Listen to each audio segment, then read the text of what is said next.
नमस्कार दोस्तों। आज हम लोग 16 सोमवारी के बारे में जानेंगे। पूजा किस प्रकार करनी चाहिए,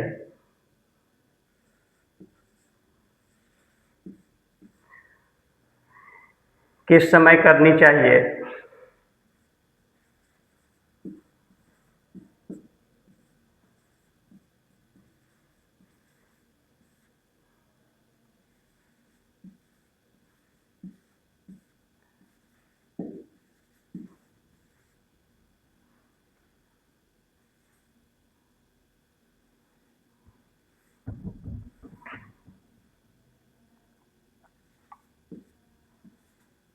किस प्रकार करनी चाहिए।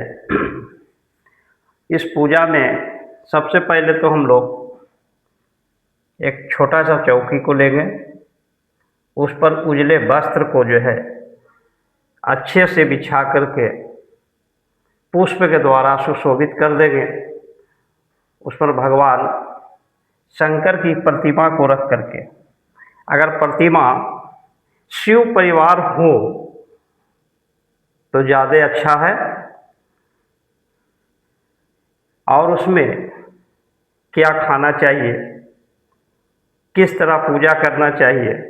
अच्छा, बहुत से लोग होते हैं जो कलश को रख करके या कलश को स्थापित करके पूजा को करते हैं। कुछ लोग जो होते हैं बिना कलश के ही पूजा कर लेते हैं। तो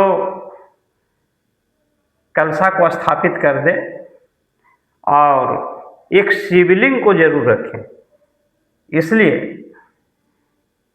कि उस पर अभिषेक करने से बहुत जल्द ही शंकर भगवान प्रसन्न होते हैं और उनकी मनोकामना को भी पूर्ण कर देते हैं। सबसे पहले तो इस तरीक़ा से सब कुछ व्यवस्था कर ले, और एक चीज़ का ध्यान रखें कि शंकर भगवान का जो प्रिय चीज़ है, जैसे हम लोग कहते हैं भांग कहते हैं, उसके बाद हम लोग धतूरा भी कहते हैं, भस्म भी कहते हैं। कहने का मतलब है कि उनका प्रिय सामग्री, जैसे कि हम लोग बेलपत्र भी उन पर चढ़ाते हैं, तो उनके प्रिय वस्तु को लेकर के ही पूजन को करें तो ज़्यादा फल की प्राप्ति होती है। एक बात की और ध्यान रखें कि यह सावन के महीने में अगर 16 सोमवारी का पूजन को जो है संकल्प को लेते हैं तो ज़्यादा शुभ माना गया है। अगर किसी कारणवश जो है सावन में अगर नहीं ले पाते हैं तो कार्तिक महीना भी शुभ माना गया है। उस महीना में भी आप लोग संकल्प को लेकर के इनकी पूजा को कर सकते हैं। अच्छा, कभी कभी ऐसा होता है कि अगर एक सोमवारी आप पूजा करते हैं, दूसरे सोमवारी भी पूजा कर लेते हैं, किसी कारणवश आप पूजा योग्य जब नहीं रहते हैं तो ऐसे में लोग दुविधा में पड़ जाते हैं कि ये मेरा सोमवारी क्या होगा। तो कहने का मतलब है कि वैसे अवस्था में आप जो है व्रत को करेंगे पर पूजा को नहीं करेंगे।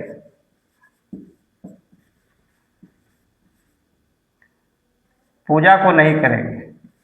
अब इस जगह पर एक बात आती है कि अगर व्रत को करते हैं और पूजा को नहीं करते हैं तो आधा फल की प्राप्ति होती है।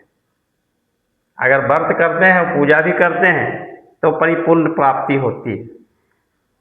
अच्छा, इन्हें प्रदोष काल में अगर पूजा करते हैं तो ज़्यादा फल की प्राप्ति होती है। सुबह में जो है जिस प्रकार से जो है पूजा किया जाता है उस प्रकार से पूजा को कर दे, और शाम के समय प्रदोष काल में जो है स्थापित कर करके और अभिषेक करे, कथा को सुने तो जो है अधिक फल की प्राप्ति होती है। कहते हैं और भी किस व्रत को जिस प्रकार से आपने पहले सोमवार को व्रत किए हैं उसी प्रकार से हर एक सोमवार को ही व्रत करें। 16 सोमवार करने के बाद अगले जो सोमवार आते हैं उसमें जो है उनकी जो है उद्यापन को करें, इस प्रकार करें। और कहते हैं कि जो हम लोग उनको भोग लगाते हैं,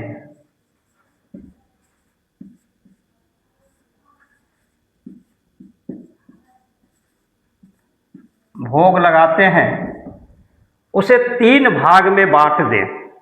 पहला तो शिव के लिए, दूसरा जो है गाय माँ के लिए, और तीसरा जो है अपने लिए।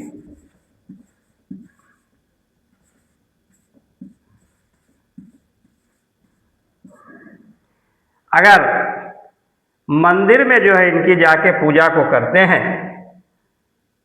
तो एक भाग उठा करके अपने लिए ले लाए, वही खा करके जो है व्रत को पूरा करें। अगर घर में करते हैं तो एक भाग को गाय को खिला दे, एक भाग को शिव, एक भाग को जो है भगवान के पास ही छोड़ दे और एक भाग जो है ले करके उससे जो है अपना व्रत को पूरा करें। कहते हैं इस प्रकार से जो है पूजन को करनी चाहिए। अच्छा, एक चीज और जान लीजिए कि सावन में सोमवार जो पढ़ते हैं उनका कथा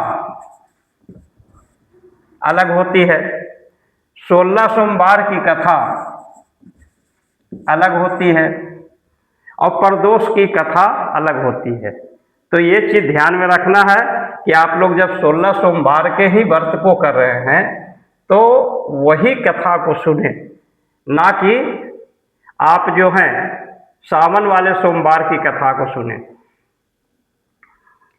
इस प्रकार से करनी चाहिए। इनकी जो है हम लोग जो भोग लगाते हैं वह हमेशा मीठे वस्तु होना चाहिए, मीठे सामग्री होना चाहिए। और जब भी पूजा करने के लिए बैठें तो कलशा स्थापित कर करके एक संकल्प को लें।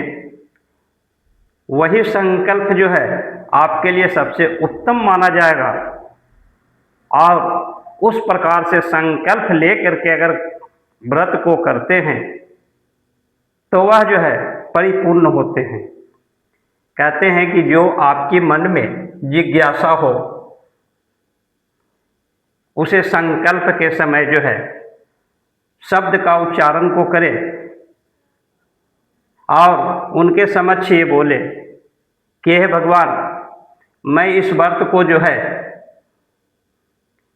अपनी समस्याओं को बता करके उसके लिए मैं व्रत को कर रहा हूँ, यह व्रत मेरा पूरा हो। इस प्रकार से संकल्प को ले ले, व्रत को करें और उनकी व्रत पूरे हो जाते हैं, पूरे हो जाते हैं। और जब 16 सोमवारी अगर आपके पूरा हो जाते हैं तब उनकी जो है परिपूर्ण रूप से दान को कर करके, पूजा को कर करके, हवन को कर करके उनकी जो है उद्यापन को करें। कहते हैं 16 सोमवार जो आते हैं, 16 सोमवार के जो व्रत करते हैं उनके सभी प्रकार के मनोकामना पूर्ण हो जाते हैं, कलह से जो है दूर हो जाते हैं। और जब यश व्रत को करते रहे तो वैसे अवस्था में ईर्ष्या की भावना खत्म कर दे, उससे दूर रहे, लोभ पाप से दूर रहे, कटुता शब्द को जो है वैसे शब्द को नहीं बोले, अपने परिवार के साथ एक अच्छा विचार को बना करके रखें। तो भगवान कहते हैं कि वैसे व्यक्ति हो, पुरुष हो या स्त्री हो, जो भी हो, उनकी सारी प्रकार की मनोकामनाएं पूर्ण हो जाते हैं। और 16 व्रत का भी जो है, व्रत का भी जो है उनकी जो है संपूर्ण कथाएं या उनकी मनोकामनाएं सभी जो है परिपूर्ण होते हैं, इसमें किसी प्रकार की कोई संदेह नहीं है। कहते हैं भगवान जो होते हैं, शंकर भगवान जो होते हैं, भोले दानी होते हैं, उनके पास थोड़ा सा ही समय दे करके अपनी मन की मनोकामनाओं को रख करके उनके सामने अर्पित कर देने से वह बहुत जल्द ही प्रसन्न हो जाते हैं और वह सभी मनोकामनाएं, सभी जो है कामनाओं को पूर्ण कर देते हैं। जय श्री राम।